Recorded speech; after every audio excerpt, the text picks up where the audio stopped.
Actually মানে আপনার বলাটা ভুল আছে। আমি ধরেন রাস্তাঘাটে ফর্ম নিয়ে যাই না। ধরেন অনেকে আমাকে ফোন করে, মানে যখন থেকে আমি সদস্য সংগ্রহ সপ্তাহ ধরেন আমি এটা পোস্ট করছি, এরপর থেকে আমি যথেষ্ট খুব ভালো সাড়া পাইছি। মানে আমার 3-4 দিনে ধরেন আমার কাছে 50+ সদস্য আমার কাছে আসতে চেয়েছে। ধরেন তাদের সুবিধার্থে তারা আমাকে যেখানে বলছে আমি ওখানে গেছি। ধরেন আমাদের এখন অফিস যদি থাকতো সেক্ষেত্রে আমার সুবিধা হতো কি, আমি তাদেরকে অফিসে ইনভাইট করতে পারতাম।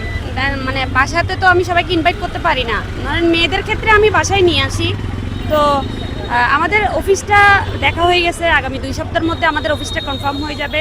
তো আশা করি আর যে যেখানে বলবে ওখানে আমার দৌড়ে যেতে হবে না, সবাই আমাদের ডাকে আসবে। গণঅভ্যুত্থানের পরে আমাদের যেভাবে আমরা দল গোছানোর জন্য সময় নিয়েছি বা প্রতিটা মানুষের দোরগোড়ায় পৌঁছাতে যে সময়টা নিয়েছিলাম তারই প্রেক্ষিতে আসলে অফিসটা ওভাবে নেওয়া হয়নি। তবে আমরা খুব শীঘ্রই ধরুন যেটা 5-10 দিনের মধ্যে আমরা অফিসটা হয়তো নিয়ে ফেলতেছি। তবে হ্যাঁ, এটাও ঠিক যে আমরা কাজ করতে গিয়ে অনেক সময় অনেক ব্যাগ পোহাতে হয়েছে। যেমন একজন সদস্য ফর্ম পূরণ করছে সে রাস্তায় দাঁড়িয়ে কোনো একটা টং দোকানে অথবা রেস্টুরেন্টে বসে। তবে এটা অবশ্যই ঠিক যে একটা অফিস থাকলে আমাদের কার্যপরিধি এবং অনেকাংশে বাড়তো।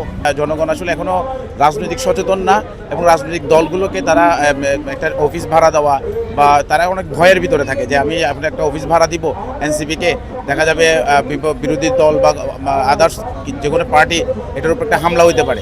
এই জন্য ভয়ের কারণ আছে। অনেকে ব্যক্তিগত সম্পত্তিকে আসলে পার্টি মানে দলকে দিতে চায় না। আসলে আমার যেটা মনে হয় তারা এখনো সংগঠিতই হইতে পারেনি। 1 বছর হয়ে গেলেও অন্যান্য জায়গায় কেমন অবস্থা জানি না, তবে চট্টগ্রাম এনসিপি খুবই ভঙ্গুর অবস্থা। আমরা ফেসবুকে যে দেখি এনসিপি বসন্ত চলছে, এটা ফেসবুকে সীমাবদ্ধ থাকে, কিন্তু আদতে বাস্তবে এনসিপির বর্ষা চলছে। এখানে তাদের কর্মী সমর্থন খুবই কম, সর্বোচ্চ দেখা যায় 30 জন 40 জন এমন মানুষ। তো এখনও তারা একটা মহানগর কমিটিও ঘোষণা করতে পারেনি আমি যত জানি।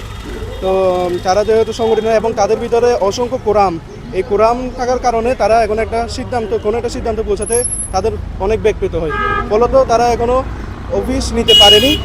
একটা বিপ্লবী পার্টির জন্য আসলে পুরো রাজপথটাই কার্যালয় আর কি, পুরো রাজপথেই সংসদ। তবুও আমরা বলবো একটা প্র্যাকটিক্যাল জায়গা থেকে যদি দেখি অবশ্যই একটা কার্যালয়ের দরকার আছে। কিন্তু আমরা যেহেতু ব্যবসায়ী যে সেটেলমেন্ট বাংলাদেশের মধ্যে আছে, যে পলিটিক্যাল ব্যুরোক্রেটিক বিজনেস সেটেলমেন্ট আছে, সেটার সাথে যেহেতু আমরা আঘাত করি নাই, তাদের কাছে আমরা ধর্ণা দিই নাই, ফলে আমাদের কাছে কোনো ধনকুবের নাই, কোনো ধরনের বড় ডোনার নাই। তো তবুও আমরা চেষ্টা করছি আমরা নিজের জায়গা থেকে আমরা অতি শীঘ্র একটা অফিস নিব। আমাদের চকবাজারে একটা অফিসের ব্যাপারে কথা হয়েছে। আমাদের যে অ্যাডভান্সটা দেওয়া দরকার সেটা আমরা কালেকশনের চেষ্টা করছি, কেন্দ্র থেকে কিছু অংশ দিচ্ছি। ইনশাল্লাহ আমাদের অফিস দ্রুতই হয়ে যাবে।